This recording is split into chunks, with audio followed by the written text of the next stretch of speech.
시청자 여러분 안녕하세요. 박굴수TV입니다.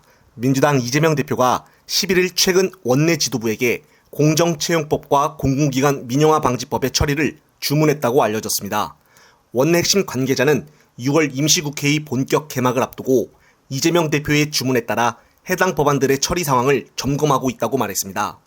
공정채용법의 경우에는 최근 중앙선거관리위원회 직원들이 자녀 특혜 채용 논란을 함에 따라 문제가 되어 이재명 대표가 이것에 대해서 이슈 선점에 나서려는 것으로 풀이가 됩니다. 더 이상 선관위의 불공정 채용에 대해서 두고만 볼 수 없다는 취지입니다.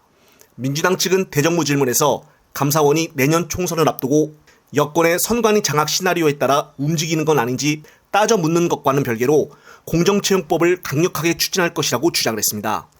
공공기관 민영화 방지법 또한 이재명 대표가 원내 입성 후에 가장 먼저 대표 발의한 법안으로 정부나 공공기관이 보유한 자산을 처분을 할 때 사전에 국회 소관 상임위원회의 보고 및 동의 절차를 받도록 한 것이 핵심입니다. 그러면서 이 대표는 오늘 오전 10시경에는 탁상 공무식 육아지원 정책에 대해서 신랄한 비판을 하는 코미디언 정성호님의 영상을 링크를 달며 많은 공감이 간다고 트위터에 글을 올렸습니다. 자나깨나 민생 걱정에 주말에도 바쁜 이 대표와는 달리 오늘 국진당 김기현 대표는 자신의 아들에 대한 해명글을 올리고 나서 그에 대해 여러 가지 논란이 일자 여기에 그치지 않고 또 장문의 글을 페이스북에 올렸습니다. 일요일이라서 할 일이 없어서 그런가 두 번이나 글을 올리는 것 같습니다. 두 번째 내용은 앞서 자식에 대한 더 논란을 가져오게끔 한 해명과는 다르게 재해명을 할 줄 알았는데 갑자기 중국 대사를 향해 망신만 당하다 온 것을 국익이라고 하다니 말이 되냐며 또 이재명 대표를 비난하고 있는 것입니다. 특히나 오늘 속보에서는 중국에서도 한국처럼 자국의 한국 대사를 불러 초치를 했다고 합니다. 갈수록 중국과 우리나라와의 관계는 정말 최악으로 가는 것 같습니다. 그나마 이 대표가 중국과 다시 교류를 가졌으면 하고 노력을 했지만은 윤 정권에서 찬물을 다시 껴앉아 도로묵이 되어버렸습니다. 양국 간의 악화는 결국 누가 피해를 볼까요? 바로 힘없는 국민만 피해를 보는 것입니다. 중국과의 수출로 먹고 사는 사람들과 중국에 진출해 있는 기업들 여러모로 나빠졌으면 나빠졌지 좋아지는 것은 없었습니다. 김기현 대표는 이재명 대표에게 자격지심을 느꼈나 오늘따라 비난의 수위를 높였습니다. 하지만 김기현은 지금 당회에 신경 쓸 시간은 아니라고 봅니다. 오늘 서병수 중진위원이 같은 당 국힘당에게 쓴소리를 했기 때문입니다.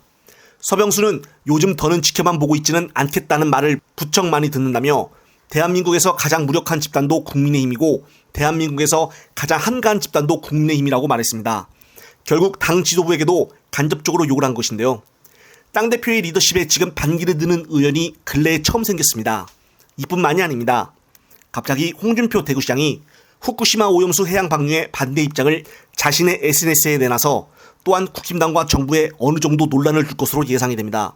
계속적으로 내분을 겪으며 진통이 예상되는 국힘당에 무능력한 김기현 대표가 이런 것을 해결할 리더십마저 보이지가 않으니 국힘당의 당내의 진통은 계속될 것으로 보입니다. 어떻게 오죽하면은 눈의 지줄보다 안 나올까요? 이래서 정말 비대위 이야기를 하는 것이 아닌가 싶습니다. 영상을 보신 구독자님들은 어떤 생각이 드시나요? 이번 영상은 여기까지입니다. 시청자 여러분, 시청해주셔서 감사합니다.